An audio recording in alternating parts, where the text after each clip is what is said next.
Namo Bhagavate Vasudevaya.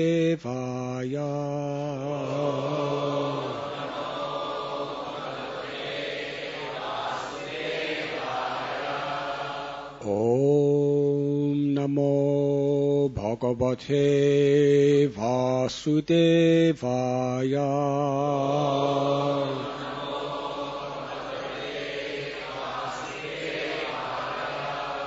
Om Namo Bhagavate Vasudevaya.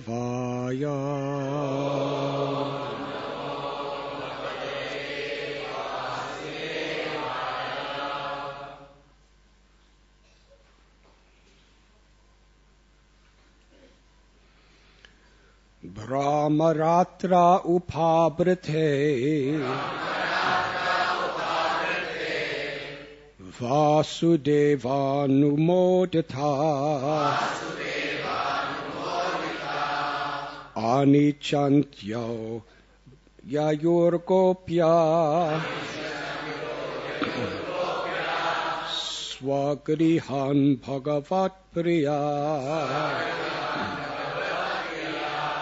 Brahmaratra upabrate Vasudevanumodita Anichantyo Yayurgopya Swagrihan Bhagavat Priya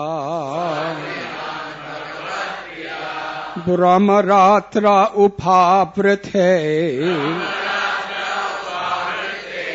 Vasudevanumodita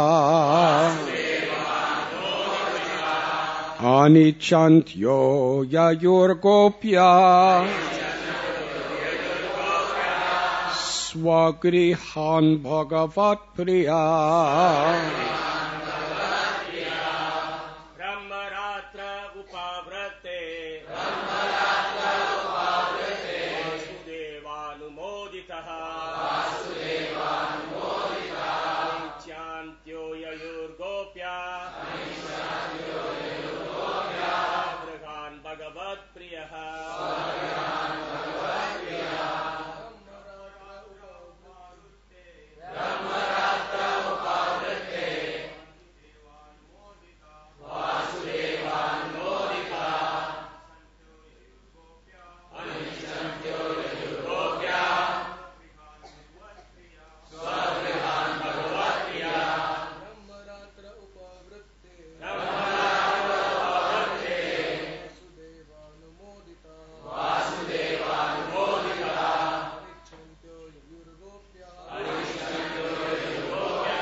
Ladies.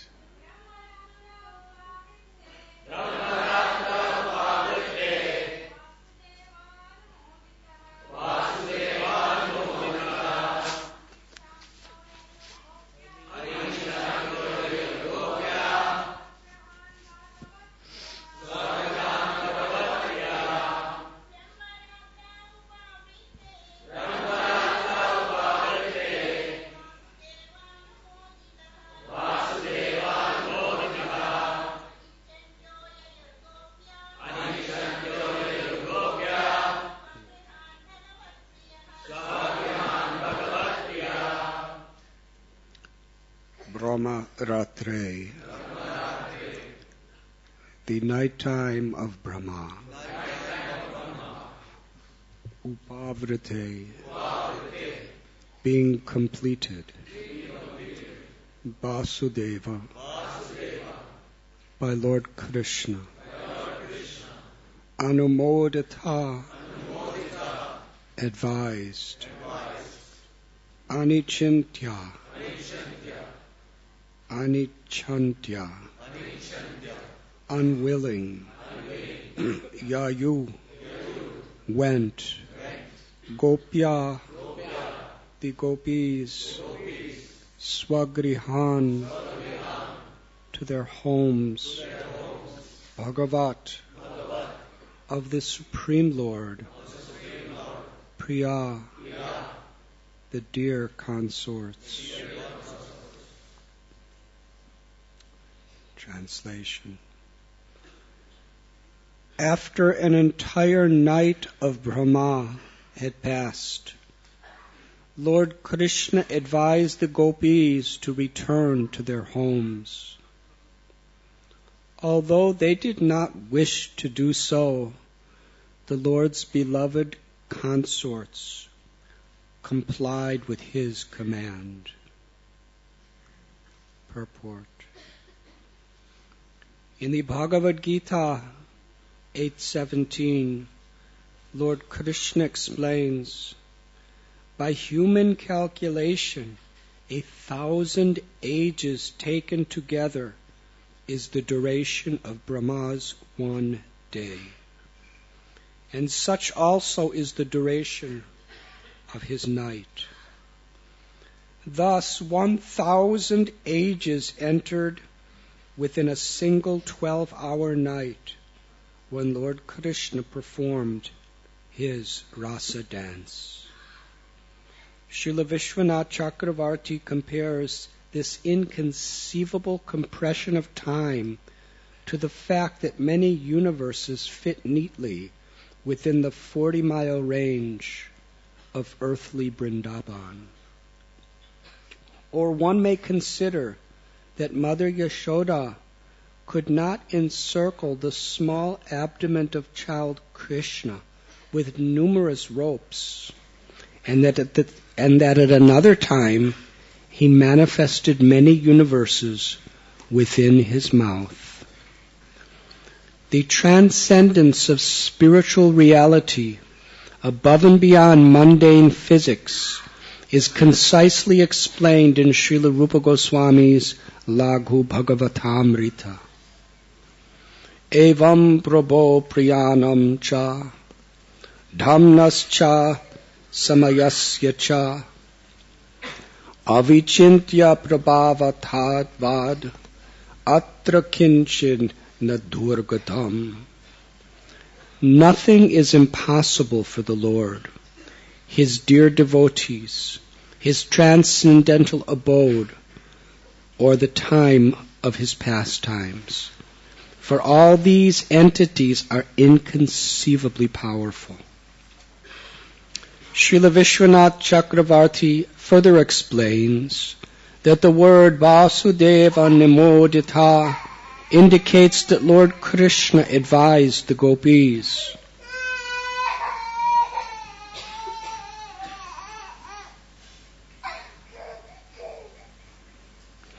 to assure the success of these pastimes, you and I should keep them secret. The word Vasudev, a name of Krishna, also indicates Lord Krishna's plenary expansion, who acts as the presiding deity of consciousness. When the word Vasudeva is understood in this context, the word Vasudeva Numodita indicates that the presiding deity of consciousness, Vasudeva, manifested embarrassment and fear of their elders within the gopis' hearts, and therefore it was only with great reluctance that the young girls returned home.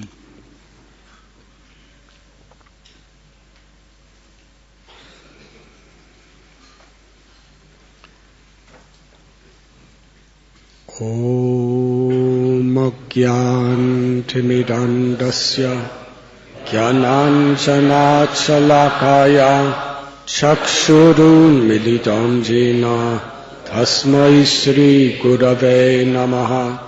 Sri Chaitanya Manobhishtam Sthapitam Yena Bhutale Swayam Rupa Kadamayam Dadati Swapadantikam Vandeham Sri Guru Sri Judhapadakamalam Sri Gurun Vaishnavamscha Sri Rupam Sagrajatam Sahagana Raghunatham Vitam Tam Sajivam Sadvaitam Savadutam Parijana Sahitam Krishna Chaitanya Devam Sri Radha Krishna Padahan Sahagana Lalita Sri Vishakam Bitamscha He Krishna Karuna Sindhu Dina Bandhu Jagatpate Gopesha Gopika Kanta Radha Kanta Namostate Tapta Kanchana Gaurangi Radhe Vrindavaneshwari Vrishabhanu Sute Devi Pranamami Hari Priye Vancha Kalpatarubhyascha Sindhubhya Evacha Patitanam Bhavanibhyo Vaishnavibhyo Namo Namaha Sri Krishna Chaitanya Prabhu Nityananda Sri Advaita Gadadhar Shivasati Gaura Bhakta Vrinda Hare Krishna Krishna Krishna Hare Hare Hare Rama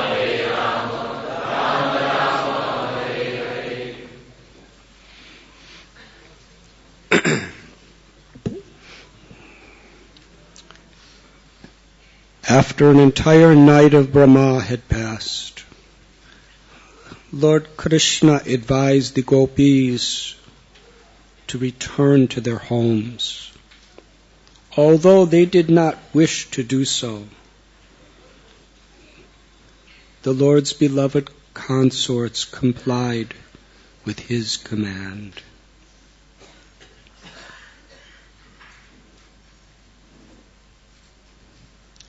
I am very grateful to be back with all of you once again.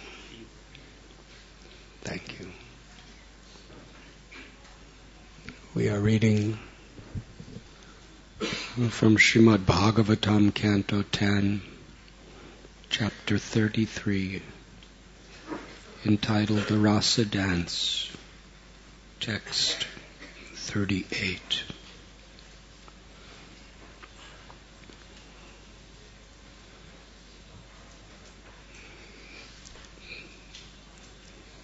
There are 18,000 verses in the Srimad Bhagavatam.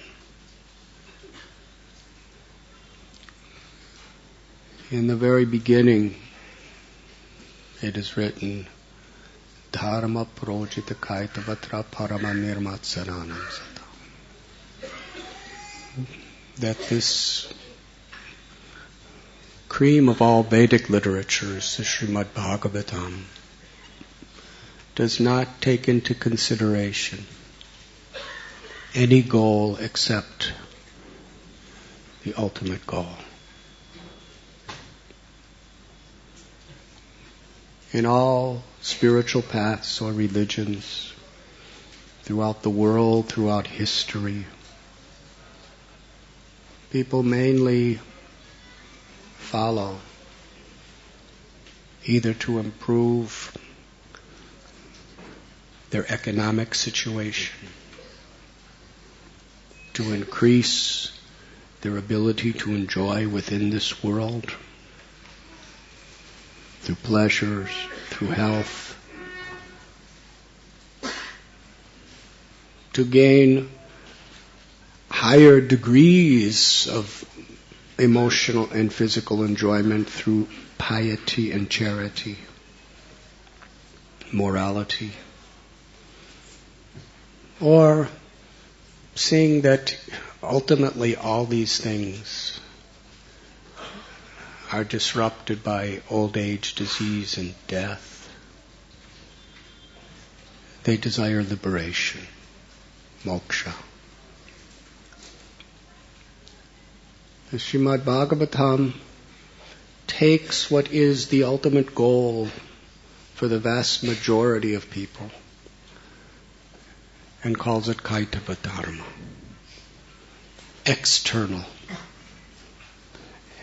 external religion. The Bhagavad Purana deals with one subject, and that is what Sri Chaitanya Mahaprabhu declared to be the Purushartha Siromani, the crest jewel of all realizations.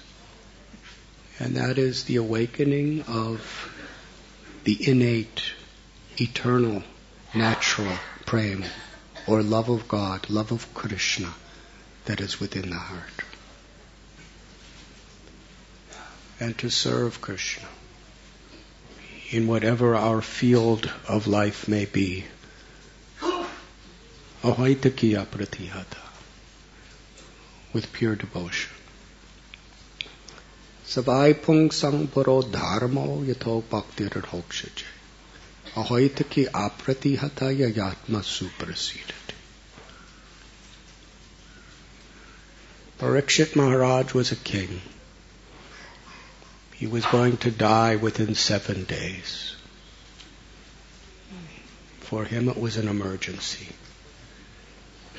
He didn't want a gradual religious education. He wanted to go right to the heart, to the conclusion, to the essence. What is the essence of all religions? What is the primary purpose and duty of a person who is about to die? And this was an answer that was given. That the supreme dharma is loving devotional service to the transcendent Lord. Such loving devotional service in order to completely satisfy the self, the soul. Satisfaction of the mind is flickering. Satisfaction of the senses is flickering. Satisfaction of other people on the material plane is unpredictable. But satisfaction of the true self is only when this service is rendered with a devotion that is uninterrupted by any circumstance and unmotivated by any type of egoism or selfishness. In other words, samsadir haditoshana. Such devotional service is purely for the pleasure of the supreme object of our love, or Krishna.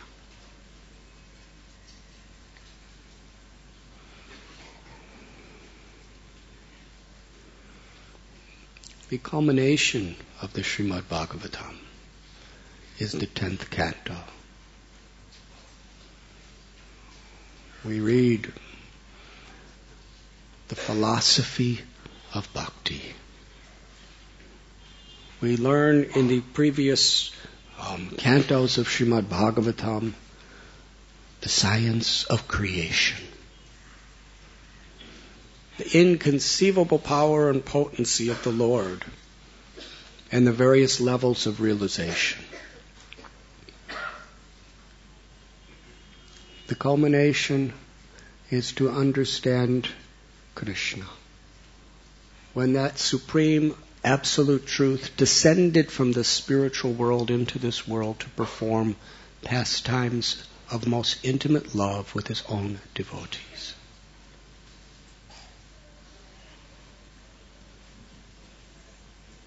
And the culmination of the 10th canto are these 5 chapters of the Rasa Lila, which you have been discussing and reading from here in the Srimad Bhagavatam classes at Radha Gopinath temple. So, in the previous verses we read how Krishna wanted to satisfy his devotees. The gopis, they were innocent, simple, and pure. They were already way beyond all the other yogic processes. They just wanted to serve and love Krishna. In their total humility, they didn't think themselves in any way superior to anyone else, because that kind of mentality is due to some sort of starvation in the heart, where we have this need. I'm better than others. And it's unquenchable. Because however much we get, there's always a competition that we have to somehow or other overcome.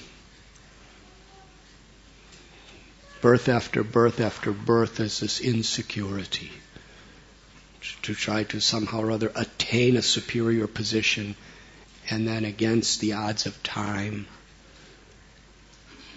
and against the odds of the world of dualities, we try to keep this position. Kamala dala jala jivana talamala. But it is all like a drop of water on a lotus leaf, at the best. Our wealth, our power, our fame, our so-called superior position. Drop of water on a lotus cannot remain. At any moment. One little wind. You see, the lotus leaf cannot keep that drop on it. Because against the power of the lotus leaf, a wind will come. And when the wind comes, the water slips right off. And there's not even a trace that it ever existed. That's the nature of these things. Yet we see in the huge population of humanity within this world, almost everyone is trying to get that drop and trying to cling to that drop. Atato Brahma Jigyasa.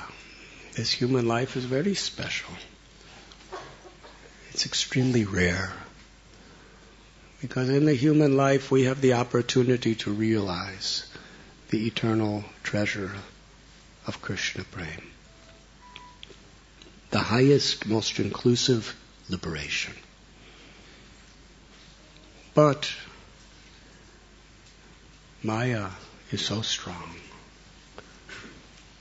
This illusory energy induces a human being. The Jivatma may have passed through 8,400,000 species of life. And please do not take this lightly. Because in most all of these 8,400,000 species of life, we have a body that we're just as attached to as we have now. We have mothers and fathers and sisters and brothers and friends. And we're looking for food, and we're looking for protection, and we're looking for pleasure. The animals, the birds, the fish, they suffer just like we do. They cling to their happiness just like we do. Death is dramatic.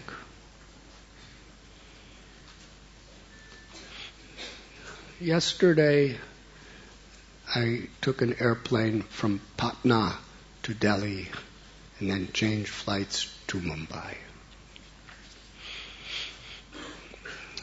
The flight from Patna boarded at about 8 o'clock at night.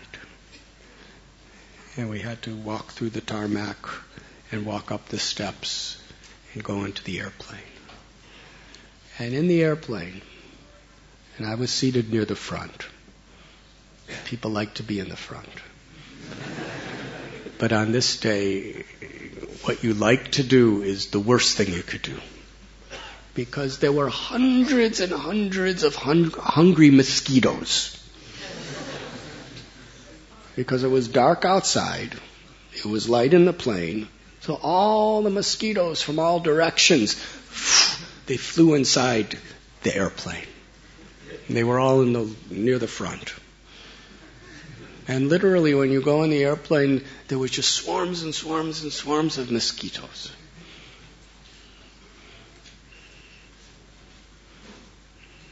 And I was thinking, because people were very upset.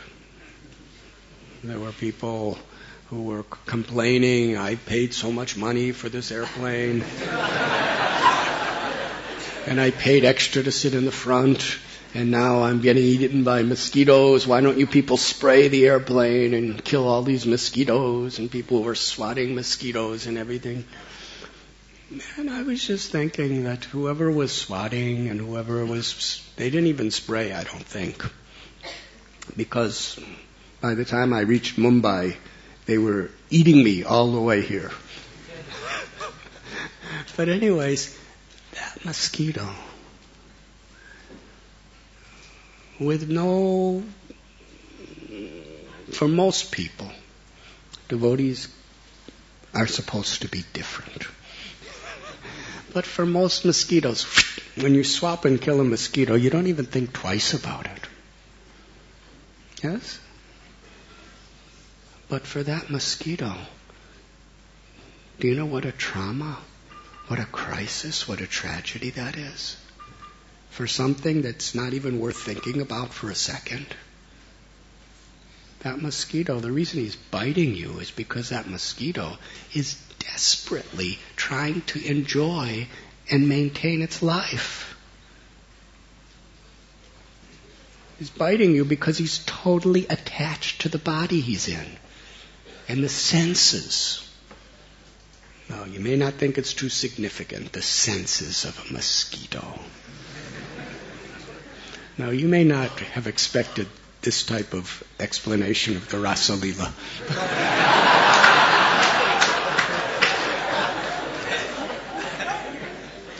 But we'll come to that later.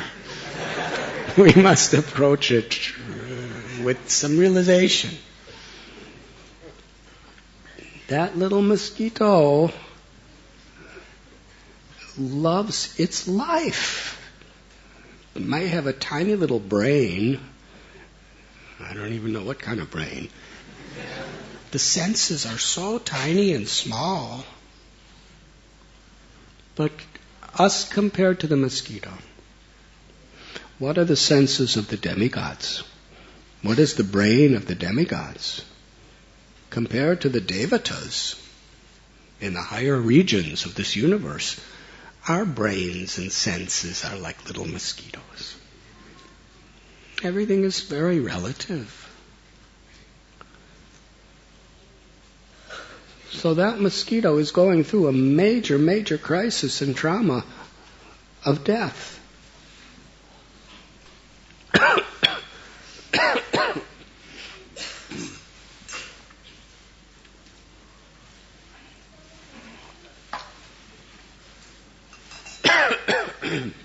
The concept of paradukkha dukkhi, that another person's happiness is my happiness. Another person's suffering is my suffering. Not only makes us compassionate and respectful to all living beings, but it also actually helps us appreciate the opportunity we have in our human life. Because everything is so flickering and so fleeting. So we have gone through birth, old age, disease, and death probably way more than 8,400,000 times with the same kind of experience that you're going to have of death in this life if you're not self-realized. That's what it takes to come to this human form. And in this human form we have the opportunity to understand our eternal nature, our eternal goal. And all of our dharmas, all of our duties, responsibilities, our religions, our relationships are meant to harmonize with and facilitate this ultimate goal of life. That's what bhakti yoga is. The path by which everything is harmonized with pleasing Krishna, with loving Krishna, with liberating ourselves from the ego and the attachments of the ego.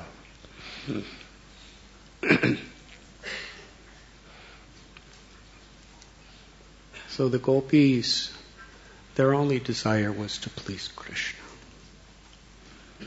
Many did the Katyayani Brat, which is just recently, according to our Vaishnava calendar, where they performed simple austerities to worship Katyayani,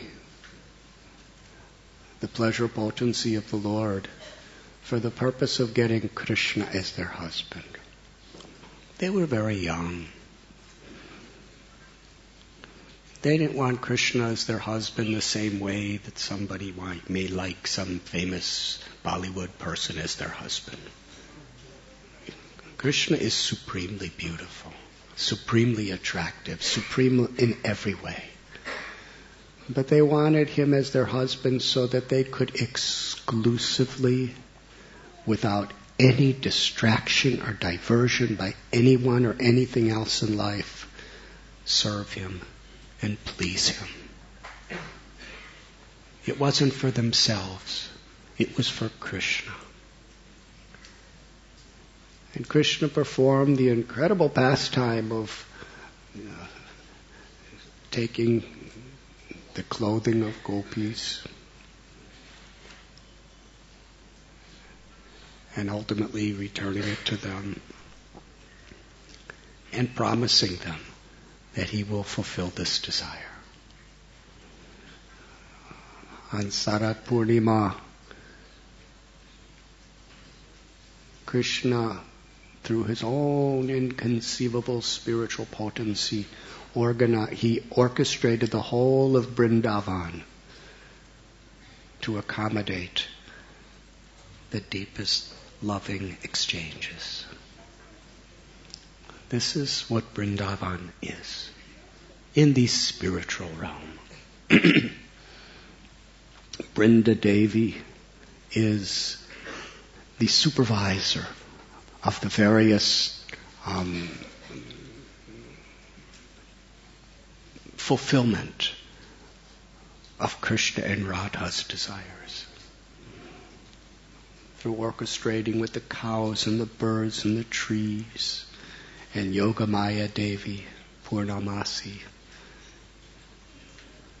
Balaram, who expands himself as Brajbhumi.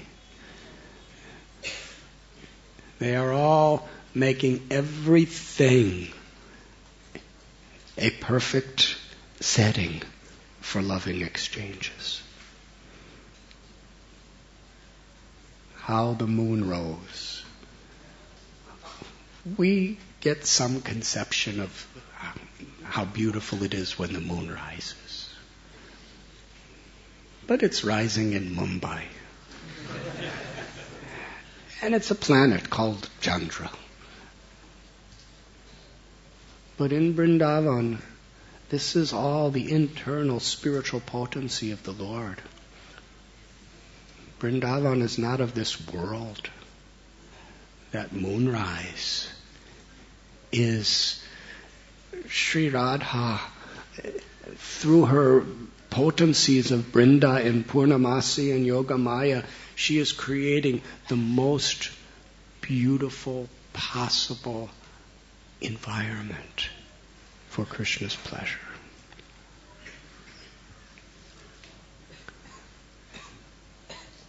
And Krishna plays his flute, Bamsi, under the banyan tree, Bamsivat, and calls all gopis to come to him. And the Bhagavatam tells how the gopis, they put every other consideration in life aside to give pleasure to Krishna. This is love. They risked everything. They risked their physical and emotional security and safety. They risked being ridiculed and condemned by society. They risked being homeless dwellers of the forest for the rest of their life, without even a consideration. Because that was all inconsequential. The only thing that was really important was how we give pleasure to Krishna. That is love. We get a sense of that, of a father or mother's love for a child in this world. But when that spirit of selfless, unconditional love is purified and magnified unlimitedly, then we get a hint of what that spirit of love for Krishna may be. And Krishna reciprocates with his love unlimitedly. When they came to be with Krishna, ultimately Krishna tested them, and then they danced. And Shukadev Goswami, who is a great renunciate sannyasi, we already read in previous chapters of Srimad Bhagavatam what was his renunciation. He was so liberated from any desires for material enjoyment. He was content to remain in the womb of his mother. How content is that? Why should I go anywhere else? Aham Brahmasmi. I am Brahman. Satchidananda. I am eternal, full of knowledge, full of bliss. He was Brahman realized. He was a pure, realized Brahmavadi when he was in the womb of his mother. So he decided, why go out into the world and why do anything? I'm here. This is where I am, good enough. He was a baby in the womb of his mother. 12 years he stayed there. Now mothers, only you can understand what kind of situation that is for another mother. Us men, we theoretically say, oh, that's a long time.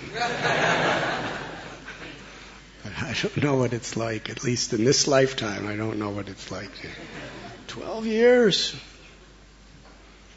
And ultimately, Krishna and Vyasadeva, his father, had to somehow or other induce him to come out by giving him an experience of something higher than Brahman realization. Higher than moksha is prema. Or, according to the acharyas, the ultimate realization of moksha is prema. Prema means the awakening of ecstatic love. When we suffer, we want peace. But the heart yearns for something more than peace. Yearns for love. To feel Krishna's infinite love and to love Krishna infinitely is the innermost nature of the soul.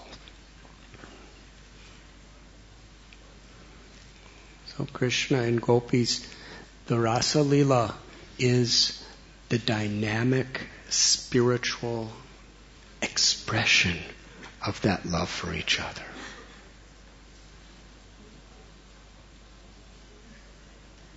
In certain realms of the spiritual world, just existence is the bliss of peace. But in the Vaikuntha realm, the love of the heart, the love of the soul, because there is no material bodies, there is no material ego in this spiritual realm. There's only pure Atma and pure Paramatma, the Supreme. And there's pure rasa. So that loving relationship is expressed in infinite varieties of ways.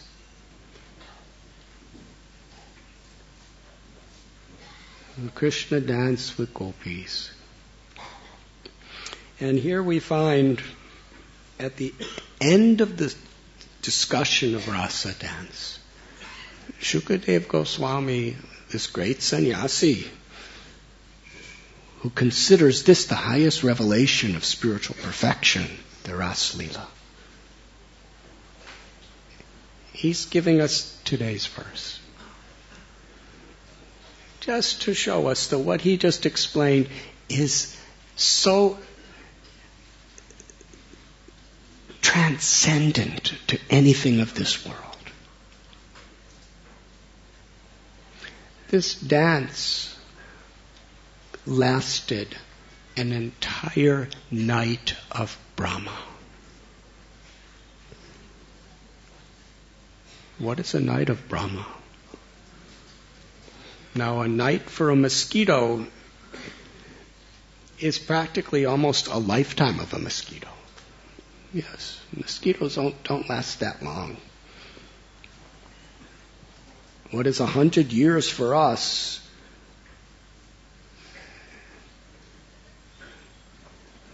is very different. Can you imagine a mosquito living 100 years? Some insects only live a few days, but they go through the same cycle we do in 100 years in those few days. So Brahma, his one night is 4,320,000,000 years. Can you calculate that? Recently I was in America. My father had his 90th birthday. And everyone was amazed how he lived 90 years still. And he's still living? 90 years? So that seems like a lot to us. Brahma lives 311 trillion years. Is that comprehensible? Brahma's one night, that means 12 hours, is 4,320,000,000 years.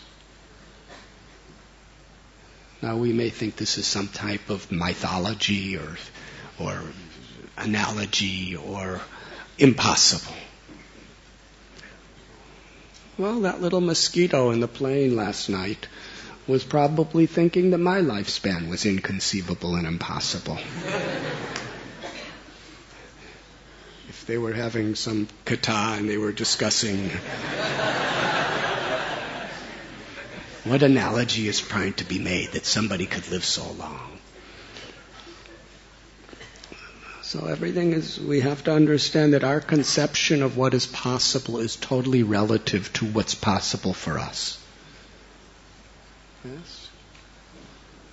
Even a little baby is crying for the milk of its mother. A little baby really doesn't know much about anything except, just trying to enjoy and survive and trying to feel love.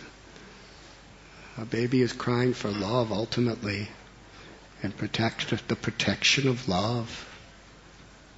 The whole idea of a mother, embracing the child and giving milk to the child and taking care of the child. These are all just forms in which there's an expression of love. Without an expression of love, all these physical duties are quite hollow and without purpose. Yes? So similarly, in the spiritual world, all the activities are ways of expressing pure, liberated love.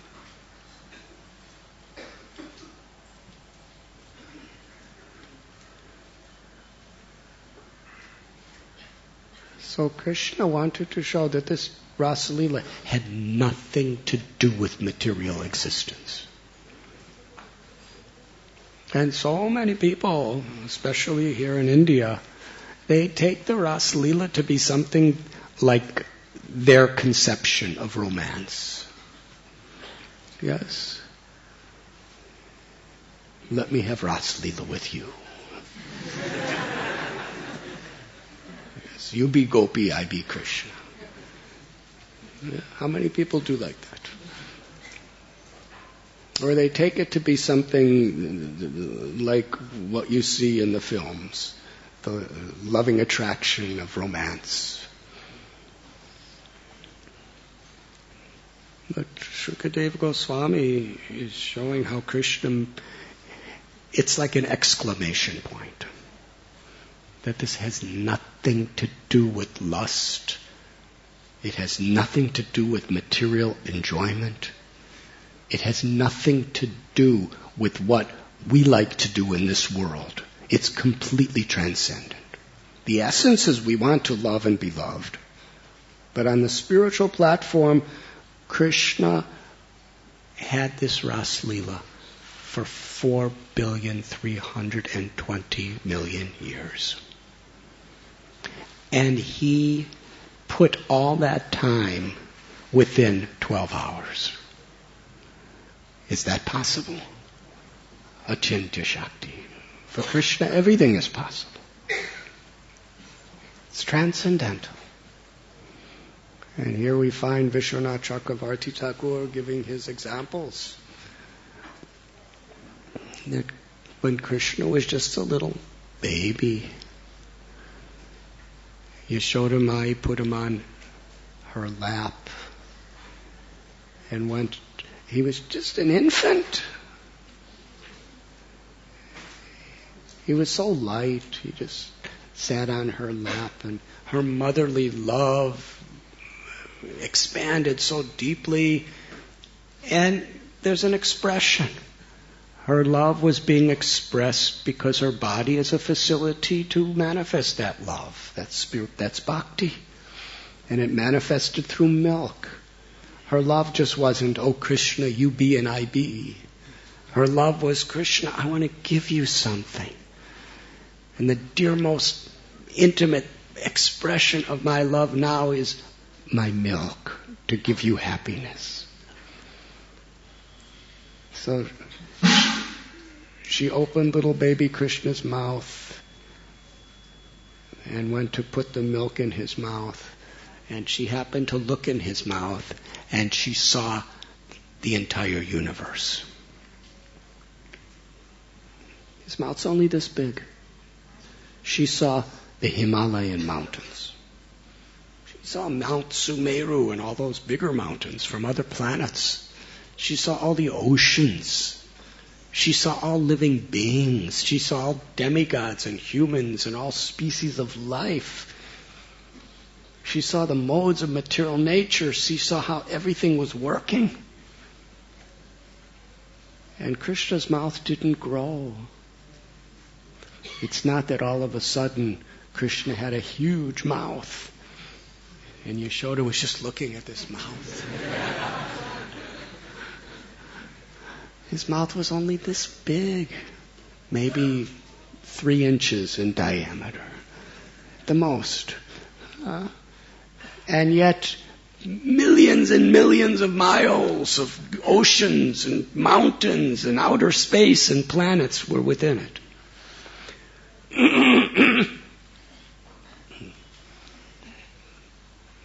That's Krishna. Now, you can open your mouth and I've noticed when doctors, put that stick in your tongue and look in your mouth, they usually never look for more than about 3 seconds. Yes?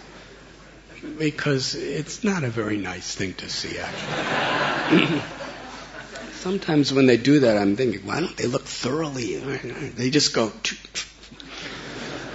nothing very interesting inside. That's us. But Krishna, he has inconceivable potencies. For Krishna to create all living entities, for him to create all the universes, we can't do that. He can. So he could do anything. He's Swarat. He could put the whole universe in his little mouth. And Yashoda Mai could see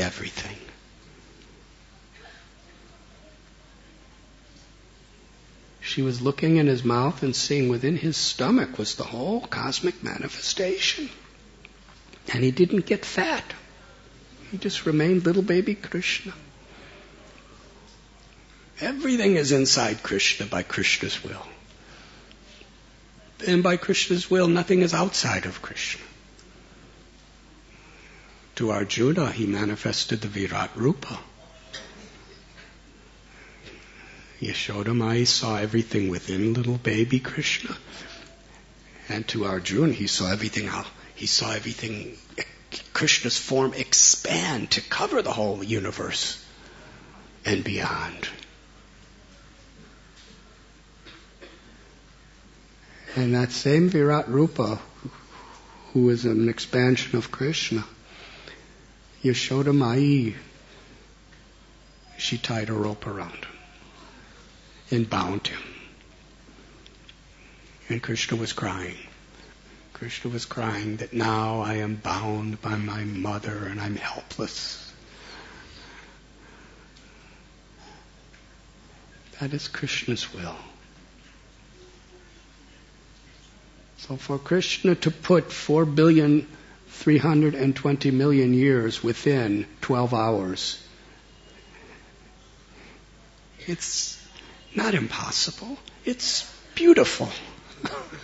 It's wonderful. It's Krishna. Why should the absolute truth, Parabrahman, descend to the earth if he does things the way we do things? Yes? He comes to reveal his super excellence. As Matsya, he became such a big fish. As Narsingha Dev, as Vamana Dev, 2 steps he covered the universe. When the Lord appears in the world, he does it in wonderful ways. And Krishna does it in wonderful ways that are all within the context of the intimacy of rasa, or loving relationships. That is Krishna. So this Rasa Leela is the highest revelation of bhakti.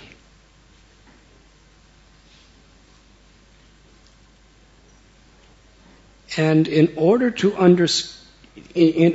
even have the proper conception of it, what to speak of realization, it is recommended that under the guidance of self-realized souls, we study the entire 9 cantos and all the preceding chapters of the 10th canto before we even approach the Rasa Leela.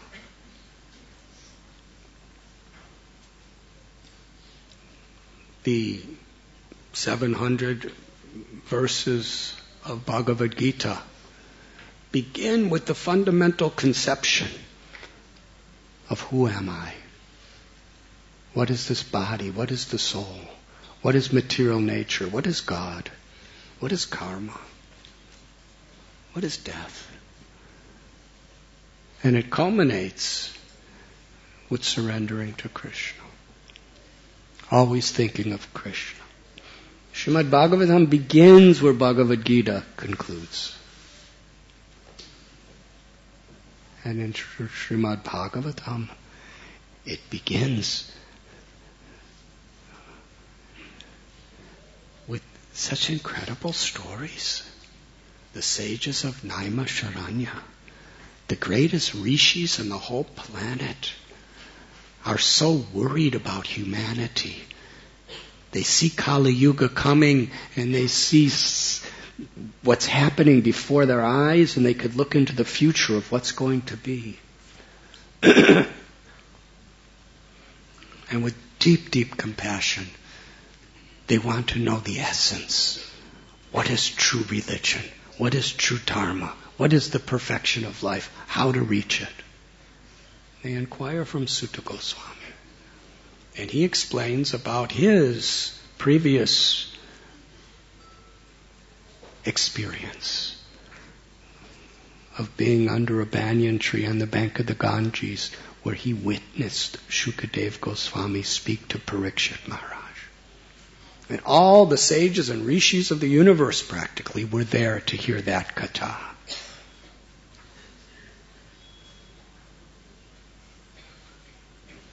The sages and rishis we read about that were present there, many of them were the people who spoke the Upanishads, who spoke the Puranas, who compiled the Mahabharata and the Itihastas, who were the gurus of those who revealed to us the Vedas, the Upanishads, and everything else. They were all there to hear Shukadev Goswami speak this narration. That is how important Srimad Bhagavatam is. And the first 9 cantos establishes what is actually the nature of the Absolute Truth, culminating in the loving pastimes of the Absolute Truth, in their fullest expression. And that culminates in this Ras Lila.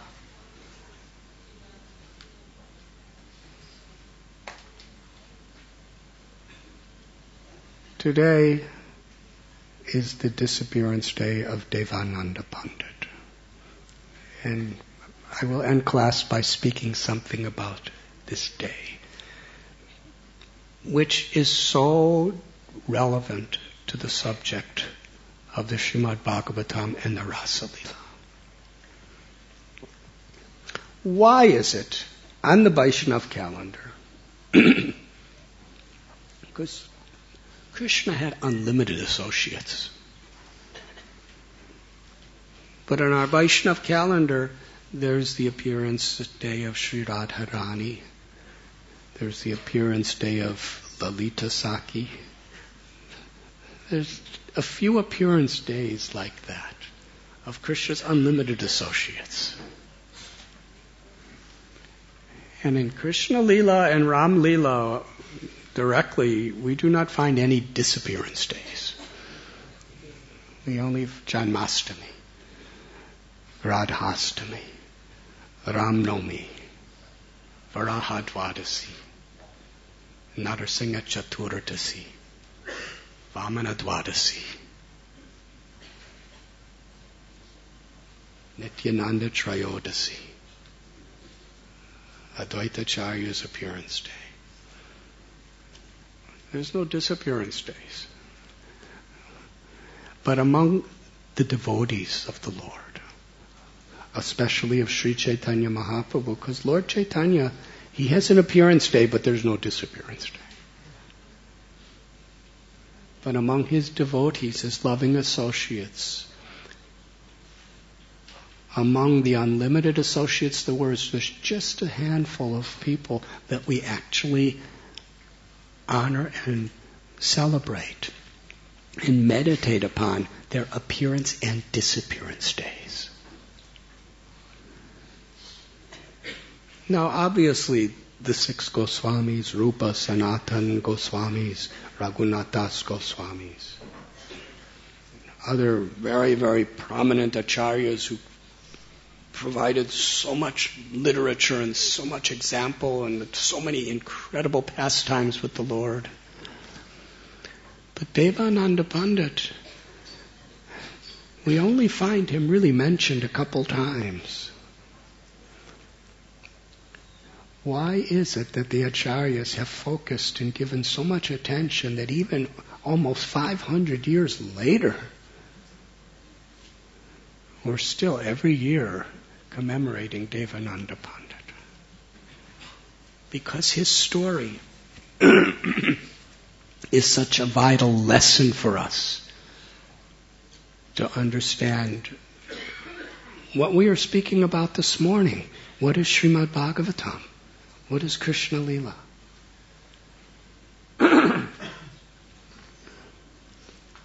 So from Sri Chaitanya Bhagavat, I'd like to explain some of the stories of Devananda Pandit. One day, Lord Chaitanya, along with some of his devotees, This is after he had already gone to Gaya and revealed the ecstasies of his love for Krishna, for God. He was going to Visharada Maheshwar's house, the father of Sarvabhauma Bhattacharya. And as he was walking in that area, he happened to pass the house of Devananda Pandit. Devananda Pandit was the foremost popular scholar of the Srimad Bhagavatam. And it describes from his birth, he was detached from any selfish, egoistic lifestyle. He was very moral, very respectful, extremely intelligent and learned, and always was aspiring for liberation, above and beyond anything else.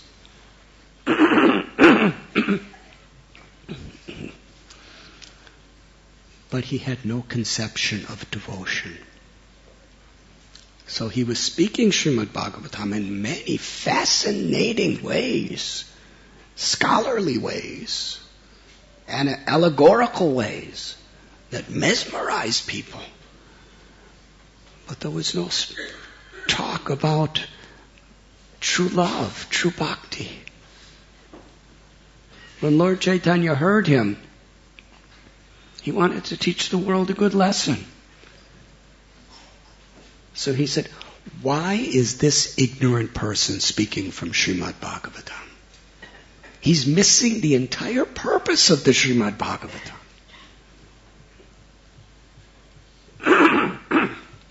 Srimad Bhagavatam, he explained, is the crest jewel of all the Vedas. That all the Vedic literatures, the four Vedas, the Itihastas, the Puranas, the Upanishads, the Agamas, they are all like pure yogurt. And Shukadev Goswami, he churned that yogurt, and what came out was the cream of all the Vedic literatures, the Srimad Bhagavatam, which exclusively glorifies the path of pure love. And he's speaking everything except that. What right does he have to speak Srimad Bhagavatam? He's misleading.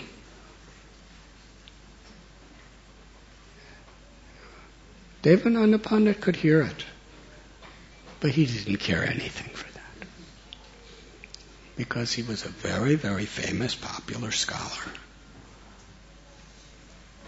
But Lord Chaitanya personally left his home and took sannyas so that people would start to take his message more seriously.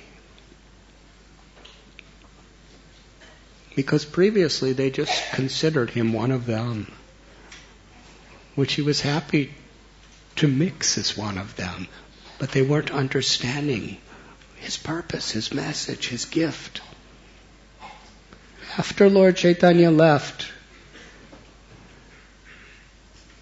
Vakreshwar Pandit, who was a great, great devotee, whose heart was always filled with love for Krishna, for God, and deep compassion for all beings. And he was constantly inviting people to enter into the realm of this spiritual love through the chanting of the holy names. Hare Krishna, Hare Krishna, Krishna Krishna, Hare Hare, Hare Ram, Hare Ram, Ram Ram, Hare Hare. Devananda Vakreshwar Pandit came to the house of Devananda Pandit. He was so humble, he was so respectful, he was so deeply compassionate that somehow or other Devananda Pandit welcomed him into his home and became deeply attracted to Vakreshwar and wanted to serve him. He would arrange everything possible for the comforts of Vakreshwar Pandit. And when Vakreshwar Pandit would perform Sankirtan, Devananda Pandit, who, as I explained, was a very esteemed senior person of the Navadvip community, he would have a little stick, and he would go and walk in circles around Devananda Pandit to make sure that none of the people would come and interfere with his dancing by getting too close to him. And when Vakreshwar Pandit in his ecstasies would fall, Devananda Pandit was always there to catch him. And to put, when there was dust on Vakreshwar Pandit's body, he would cleanse him. In this way, he lovingly served a devotee.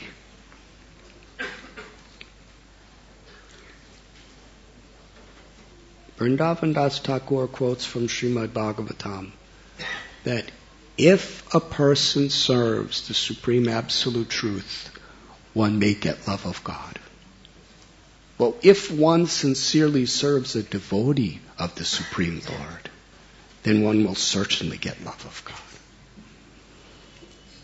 Because mad bhakta pujapyadika.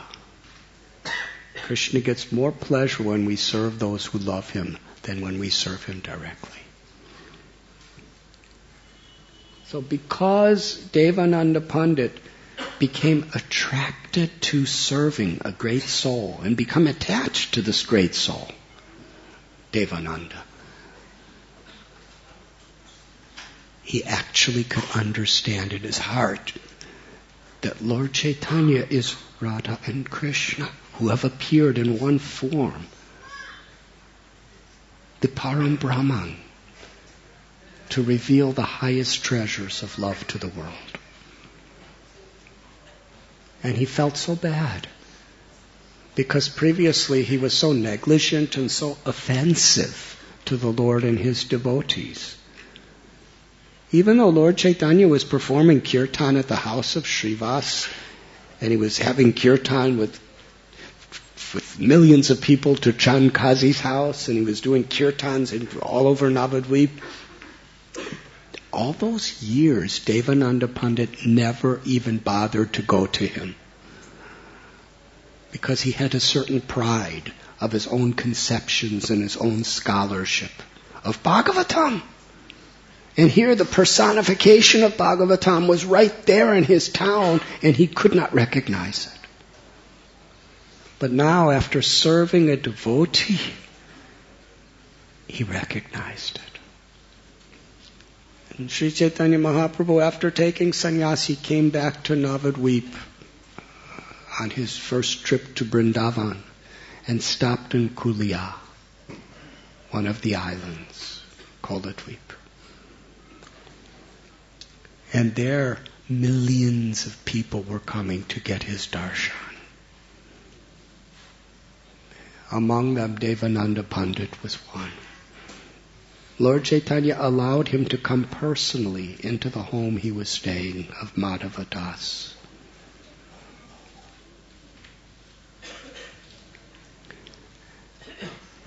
And Devananda Pandit, with great humility, offered his dandavat pranams from a distance.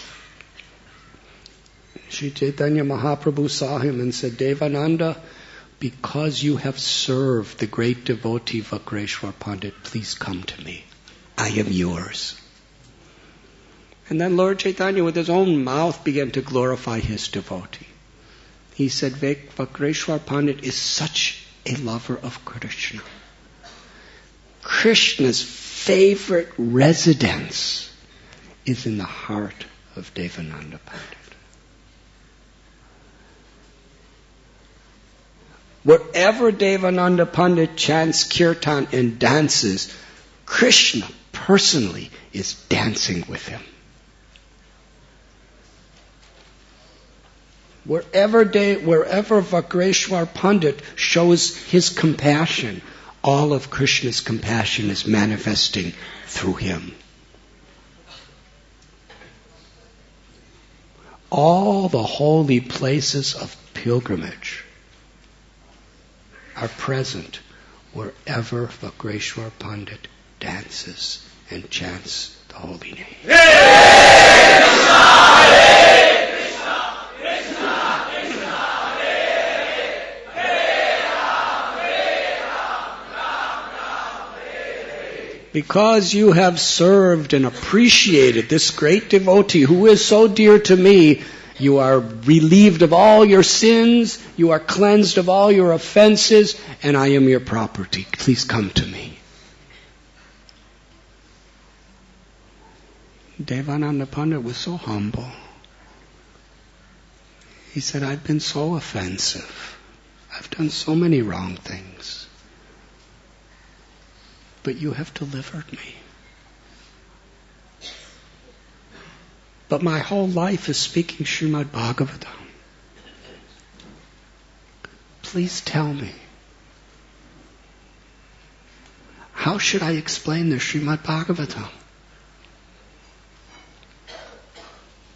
Vrindavan Das Thakur, the author of Sri Chaitanya Bhagavat, explains that the type of learning, the type of presentation of Devananda Pandit was unique.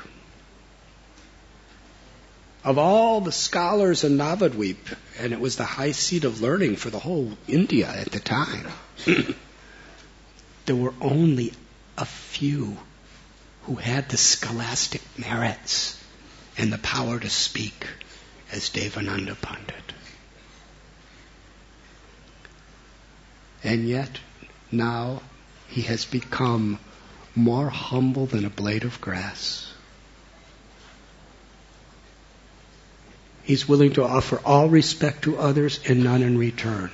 How did that transformation take place? Devananda Pandit realized that all of his morality, all of his piety, all of his ethics, all of his incredible scholarship, all of his ability to mesmerize large crowds of people with his speaking, they were all like so many zeros without that one of sincere devotion to Krishna in the front, without devotion. And from the core of his heart, with such deep humility, he pleaded with Lord Chaitanya, how should I explain Srimad Bhagavatam? Here's the greatest teacher of the Bhagavatam in the world asking that question. And Lord Chaitanya, with great happiness, explained. He explained it to the whole world.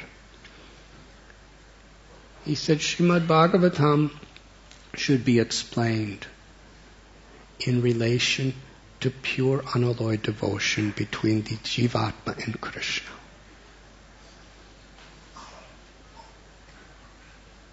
Lord Chaitanya is Krishna in the mood of Radha. The very culmination of Srimad Bhagavatam is in the 10th canto, where Krishna leaves all the other gopis just to be with Radha. She is the origin of all prema. She is the origin and the complete fullness, the total complete whole of all love. Krishna's Madan Mohan. Cupid or Kamadev is bewildering everyone in this world. But Krishna bewilders even Kamadev. But Sri Radha, she attracts the heart of even he who bewilders Cupid. So Sri Chaitanya Mahaprabhu is Radha herself explaining what is Srimad Bhagavatam. It is all meant to understand the purity, the completeness, the inclusiveness of bhakti. Every word, every shloka of every chapter of Bhagavatam, just explain it in this way, through the eyes of pure devotion, pure bhakti. And then Lord Chaitanya said something which is very, very important. Because you see, many people, even scholars and yogis, their conception is that bhakti yoga is a path that brings us to a state where when we come to that liberation, there's no more need for bhakti.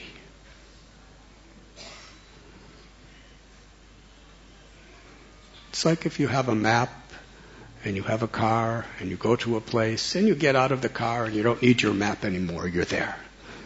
Yes? So we do kirtan, we do harikatha, we do puja, we do seva, we do vandana, archanam. And ultimately, when we actually go beyond the dualities of material existence, then we leave all these things behind. But Lord Chaitanya explains that bhakti is eternal. This is the principle of Srimad Bhagavatam you must teach. Loving the love between the Atma and the Paramatma, between the soul and God, is the highest eternal reality. The love between Radha and Krishna is the highest eternal reality, and we are all part of that Leela.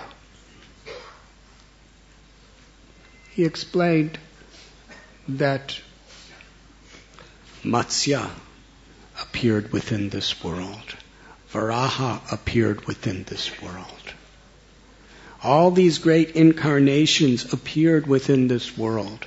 But their appearance in this world is not the beginning and an end of their life. They are eternal. And in the same way, Srimad Bhagavatam, the message of the Bhagavatam, the Leelas of the Lord are eternal. They are ever existent.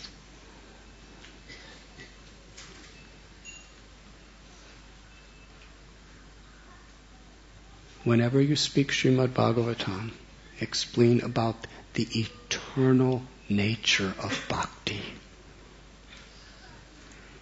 And Lord Chaitanya Mahaprabhu, this was his basic principle of teaching. Jivara Swarupoi Krishnara Nityadas. We are all eternally the loving servants of Krishna. The true realm of bhakti, as taught by Ramanuja and Madhva and Ballabhacharya and Sri Chaitanya Mahaprabhu and Nimbarkacharya and all of these great saints, this is the foundational principle. Aham Brahmasmi, we are Brahman. But within that realm of Brahman, there is Vaikuntha, there is the spiritual world, where loving relationship is eternal, where Krishna's form and personality is the supreme ultimate cause of all causes and the eternal object of our love.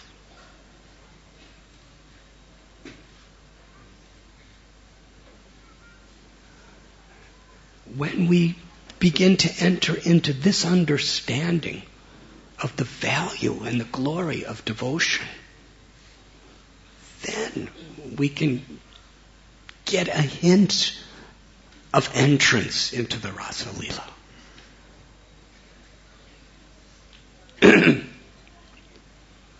The Lord Chaitanya blessed Devananda Pandit. Now you go out and you speak and you teach Srimad Bhagavatam in this spirit. And not only you will attain the highest perfection, but you will inspire the highest perfection in everyone you meet. Golokera Premadana Harinam Sankirtan. Narottam Das Thakur prayed that this kirtan of the holy name has descended from the spiritual world. In other words, this Srila Prabhupada, when he was asked, what do you hope to get by chanting Hare Krishna? He said, the goal of chanting Hare Krishna is chanting Hare Krishna. It's not that we give it up at a certain stage. He said, now we are chanting to clean our hearts. But when the heart is cleaned, we chant with ecstasy of pure love forever. Because this kirtan has descended from the spiritual world,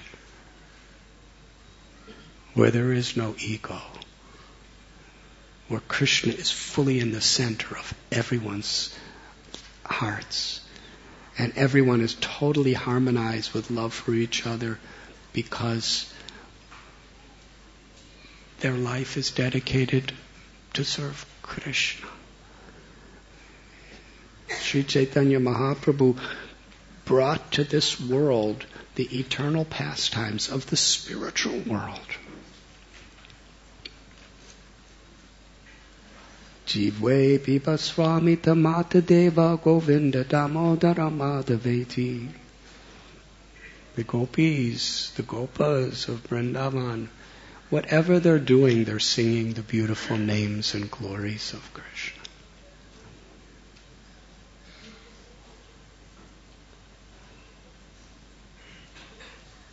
This is how we understand Srimad Bhagavatam.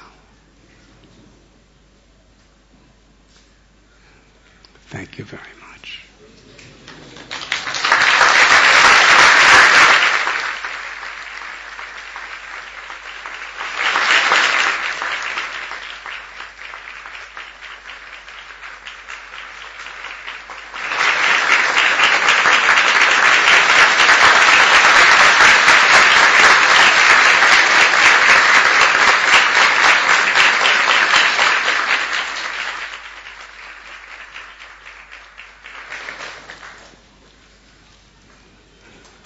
We shall end here. Haribol.